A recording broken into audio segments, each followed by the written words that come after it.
I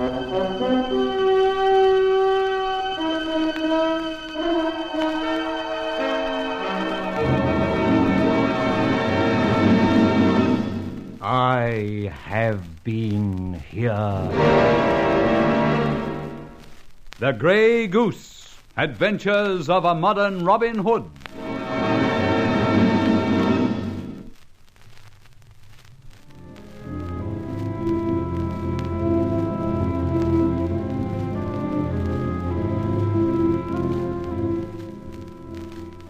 I've managed to get myself and everyone else concerned into a pretty pickle this trip. In fact, if we must make use of the nauseous phrase again, almost cooked the goose. The Grey Goose.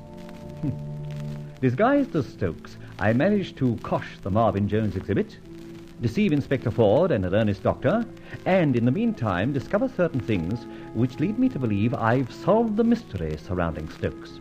But now, Nemesis, smartly fitted out in a bobby's helmet, is hot on the trail. And it's more than fortunate that Barbara kept our tryst at the graveyard gates with the real Stokes in tow. Now it's a matter of completing the swap before our island's defenders clamp in with their size 12s. Worked the whole thing out, did you say, Rolly? Now, less of the small talk until we get organized. There's a dear girl. Now then, Stokes, come on, old chap. What on earth? Good heavens, who are you? Oh, yes. You didn't get the chance to see me in my new disguise, did you? Never mind. Imitation is the sincerest form of flattery and all that. We're a couple of peas in a pod, aren't we? Come along now. Sorry to turf you out, but the snow is not so cold tonight. And I think you'll discover before long that it's in your best interests. That's the way. You look exactly like me. Exactly. Oh, dear. I must get that out of his head. Look, I'm going now, but quite a group of chaps are coming up in a minute. Every last one of them interested in buying a grave plot. It'll be the biggest order you've had in a long time. Really? At this hour, it's an odd time to do business. Not to these chaps. They work the clock round, and how. Blimey, they're upon us. Start up, Barbara. Right. So long, Stokes. Sell them all plots and see if you can talk them into occupying them. Cheerio. Dear, at this hour. Dear. That car! He got away in that car! No, just passing, I think. Good evening, gentlemen. Rather an odd time to have you called, but always happy to oblige. What the... There he is! Stokes, what the devil are you up to? I beg your pardon. I am happy to accommodate you, but I must ask you to observe the courtesies. How many plots did you require? How many what? Plots. I understand you're interested in plots. Man, this is out of my territory. Now he's not dangerous anymore. All right, men, bring him back to the lodge. Inspector, this man is an imposter. So you remarked, Mr. Marvin Jones. We'll go into that back at the lodge. No, wait, I'll show you. This hair is obviously false. He's in some sort of disguise. Watch. Come here, whoever you are. Please, please don't. Why, there's some mistake. This can't be Stokes. Yet the hair is real. Mr. Stokes is an old man and not in good health, Mr. Marvin Jones. I'll thank you to come back to the lodge with us. All right, men.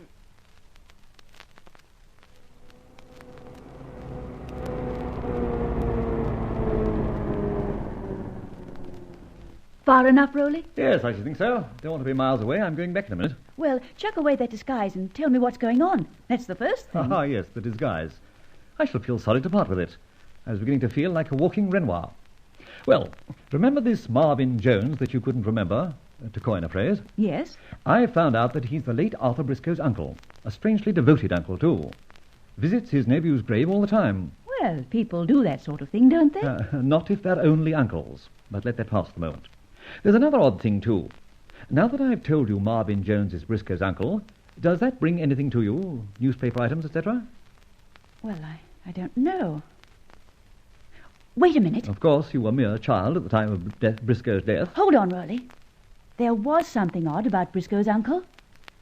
Nobody in his district knew him or something like that. Ah, it all comes back to her. Yes, Barbara, Briscoe's uncle was a recluse. Briscoe's only relative. And you know something? The district he lived in was right here, Green Meadows. Why? Question 3. Why should poor old Stokes have invented a fantasy about Briscoe being alive? Here they think he's as mad as a maggot, apparently. Exhibiting careful selection and good taste, he coshed Marvin Jones, who then proceeded to put him in as certifiable on the strength of that and the letter he wrote. Letter? Stokes dropped a line to the police, stating Arthur Briscoe was alive and kicking. Probably only a few hours before I picked him up in the park. Rolly, what does it all mean? It means this. Stokes is not mad. You and I know that. He's sick and needs a long rest, but he's not crazy. Therefore, he doesn't invent things. Marvin Jones is not behaving at all as Marvin Jones should. Therefore, it's 10 bob to any oyster. He isn't Marvin Jones.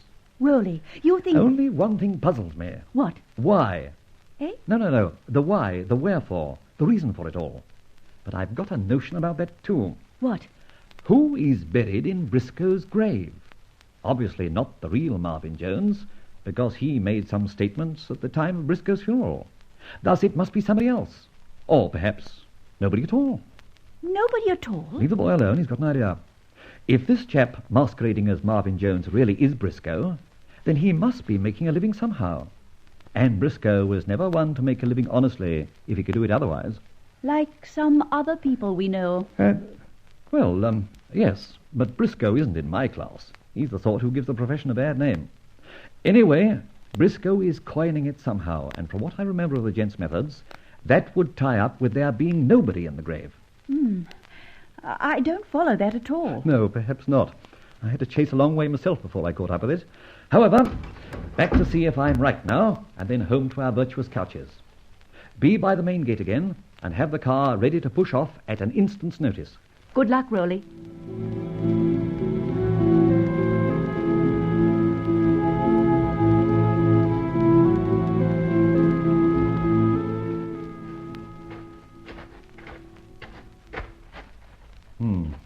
There's the lodge, and a light on in the living room, presumably where the principals in our little drama are gathered, giving the treatment to poor old Stokes. Now, how to get Marvin Jones, or whoever he is, out of there? I got it. The old schoolboy trick. Half a brick and an open expanse of glass. Let's see. Here's a dainty missile. Well calculated to bend the transparency. 1, 2, 3, and heave! Gone, policeman, gone! Who the blazes threw that? Missed me by an inch. I didn't see, sir. It came from my back, I think. Well, find out. Now, stone in the other direction, just to confuse them. Heave! Blimey, must be a greenhouse down there. What a smasher. He's over by the conservatory. Must be a hoodlum. Come on! Right, sir. This way, men. Excellent, excellent. Ducks decoyed, we press on.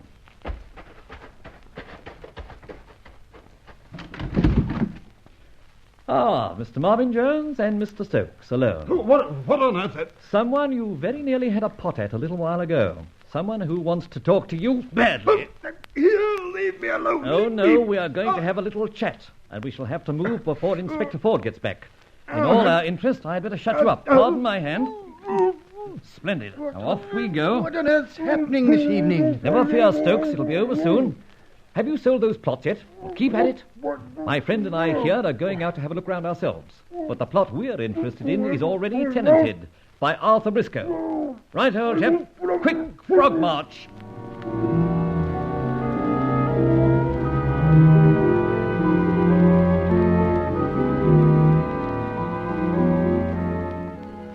I'll have you arrested for this. I'll have you put in jail. All right, we can stop now. Here we are. Recognize the vista? It's Arthur's grave. Your grave. Eh? You're Arthur Briscoe. Are you mad? Not at all. Shall I explain it to you? Your uncle, whom you impersonate, is a recluse. Nobody's ever seen him. He doesn't go out. He said a few words at the time of your death, and since then you've been appearing as him with impunity, knowing there was no one to say you weren't Marvin Jones himself. Look here. As for poor old Stokes, you were blackmailing him. He knew his mind was on the blink, didn't want to lose his job. You told me that much yourself not an hour ago. He must have discovered your deception in some way, and you threatened him with being committed if he gave you away. And you tried precisely that when he went a bit nuttier than before and wrote that letter to the police. How did Stokes discover your little game? He must have seen you doing something odd about this grave. Now, chum, I want to know what that was. This is the most incredible nonsense. I want to know what you're up to, Briscoe. Oh, my arm. It may break in this clamp. Come on. What's the thing about this grave? What is it? What is it? Stop behind headstone, small knob, twist it. Ah, that's more like it. Oh, Twist knob, eh? oh, my arm. Let's see now. Yes, there we are. Twist. Well, the top slides off. Just as I thought. The grave isn't a grave at all. Now, what's inside? Well, even a light switch on the jamb. Some stairs leading down to a printing press, and... Oh, Mr. Briscoe, not up to your old tricks again. Dead all these years and still turning out those dud notes. Your profession is like your life, my friend. Counterfeit.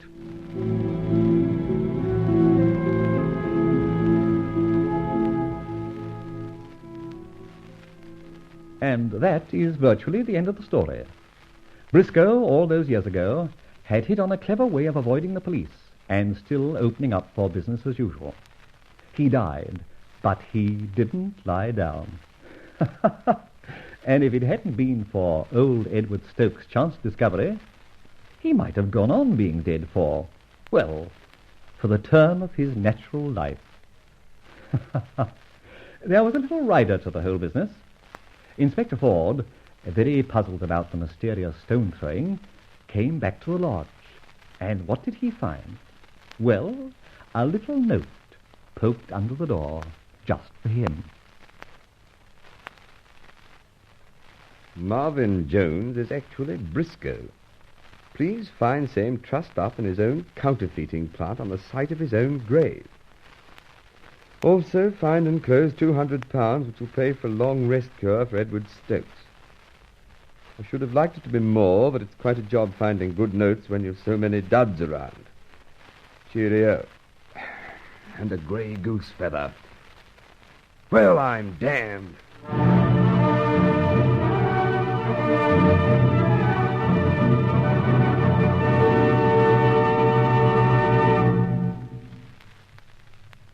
So ends another of Rolland Fletcher's adventures.